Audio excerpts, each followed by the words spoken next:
Joe in real life. So, okay, I just got finished working out, but I couldn't film anything. Deadlifts, overhead presses today. I've been thinking about grief. If you're just tuning in, you know that. Or you may not know that my mother passed now about a month ago, and it hasn't gotten any better. It hasn't gotten any worse either, which that might seem funny, but like the impact was never that extreme. She spent a long time dying, so I guess I had a lot of time to get used to the idea and grieve her before she passed. But it still leaves me feeling kind of hollow and wanting now, you know? Like part of me wishes I could just throw myself down and cry, and that's happened a little bit, but I can't really do it, you know? It just, I don't know. It just isn't there. Anyway, the three false faces of grief.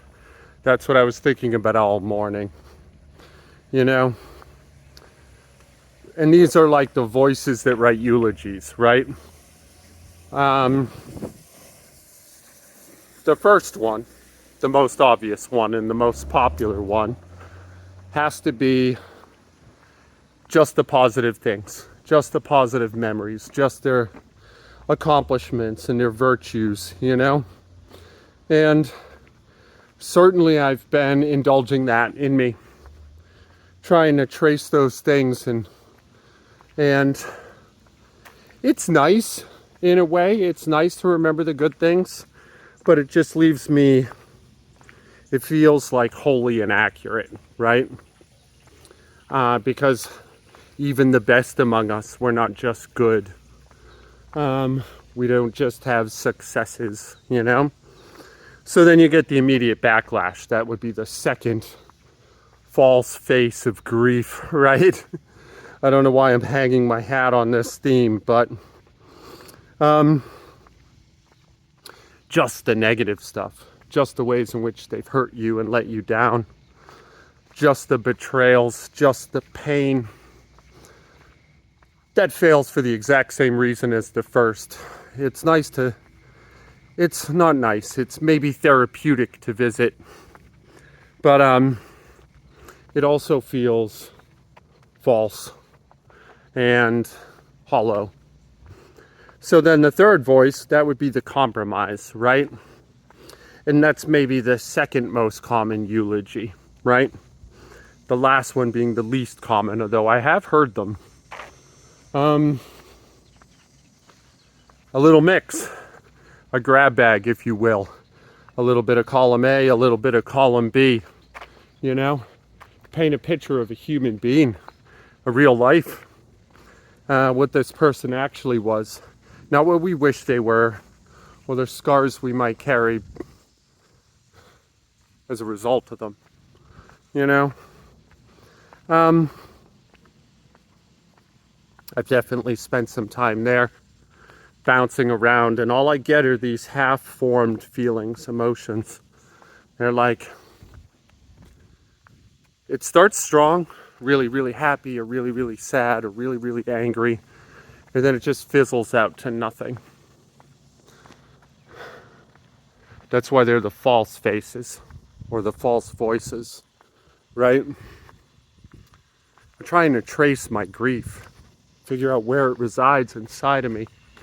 And this morning during my yoga, I had a little bit of a revelation that the grief is in the secret moments. It's in the moments only you and the departed shared, the private moments that you entered into covenant with them. And it was just you and her. And it doesn't matter at all if those were good moments or bad moments or something in between. It couldn't possibly matter less because they were yours. You shared in them, and in that sharing there was an exclusivity.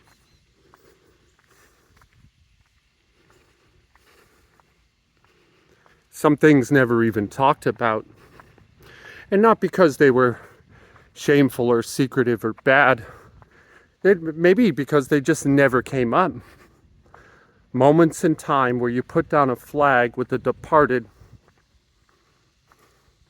and only you two were there. And now they're gone, right? And you're the last remaining evidence of those moments.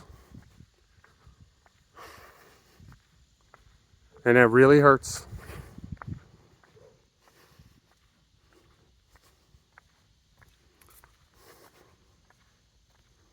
And anyway, that's where I think my grief's coming from.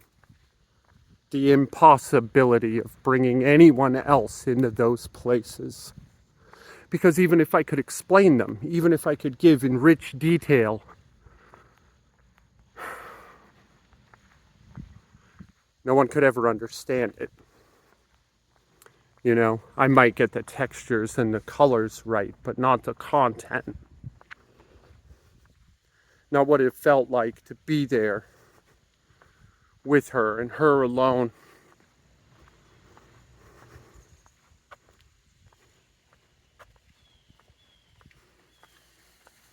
Pseudo-philosophical rant, right? If you're just tuning in, I'm famous for these two, or I don't know about famous, but you get the idea. That's where I think the grief lives. That's it. This is Joe in real life. I love you guys. Be good to each other out there today. Maybe share a moment with somebody. Just you two. Put a flag down in time. I'm going to try and start posting more regularly, but you know, it's been real hard. I'll see you tomorrow.